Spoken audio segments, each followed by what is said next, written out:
Now, moving on to the Golden State Warriors, everything with that franchise has come down to great timing, especially on their rise to being the dynasty that they were these past couple of years.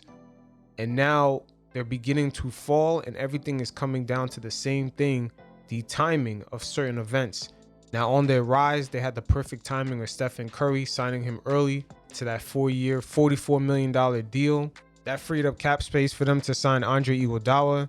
Then they were lucky to get Steve Kerr because of the Knicks fumble on not giving him that 5-year deal. So they were able to hire him as the head coach. He started Draymond Green over David Lee, and that ended up working out. And due to the fact that the Warriors had drafted all their homegrown talent, they were able to land Kevin Durant, and then a year after sign Stephen Curry to a max extension while maintaining Durant. So all these key things coming together at a perfect timing have allowed the Golden State Warriors to be the only franchise to give a player a super max deal and still construct a successful roster around that player to produce a championship. But every empire that rises, especially within the NBA, is going to have a drop off.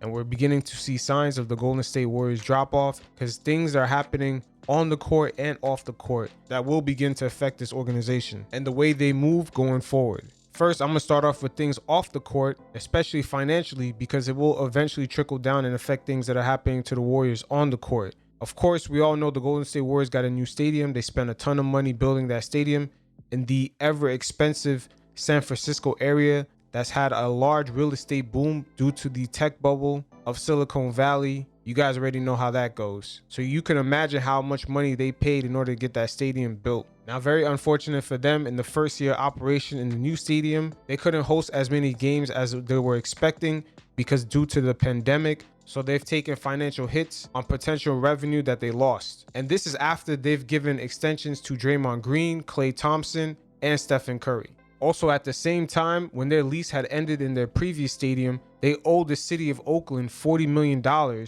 because the city of Oakland in the late 90s had renovated their stadium and gave them a lease until 2027.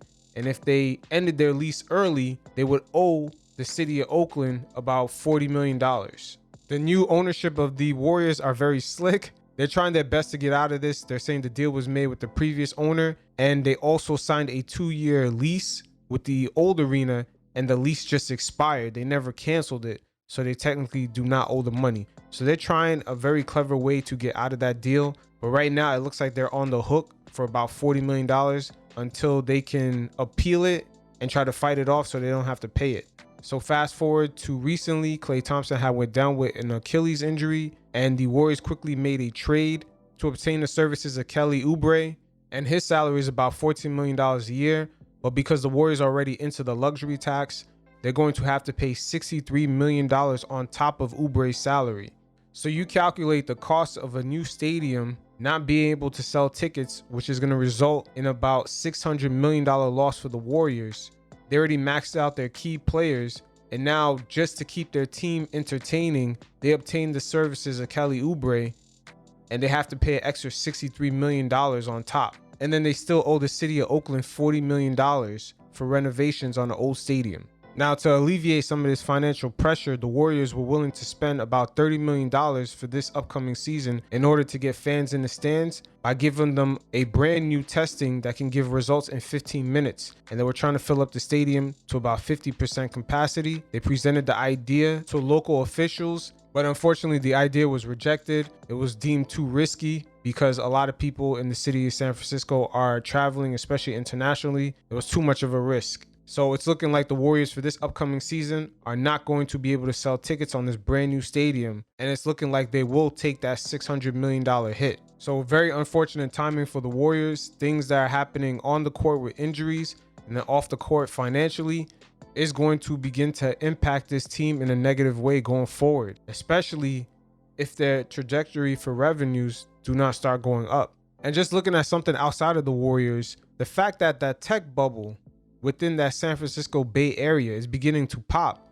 because a lot of the workers now that were getting paid the high salaries that could afford the expensive tickets are now working from home, and they're moving on to different states, not only for safety measures because of the pandemic, but also the cost of living is a lot lower, and now they can work from home because it's a well-known thing that people in that Bay Area, especially the tech people, they just go there, they work nonstop, they live very minimalistic because it's so expensive, even for the high salary tech workers.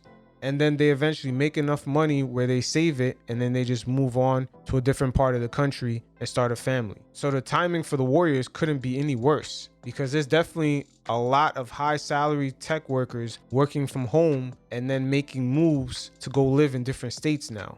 And just like that, that's how fast it can happen. The Warriors get viewed as an unstoppable empire 1 minute, and then in a blink of an eye, just like that, the dynasty is over.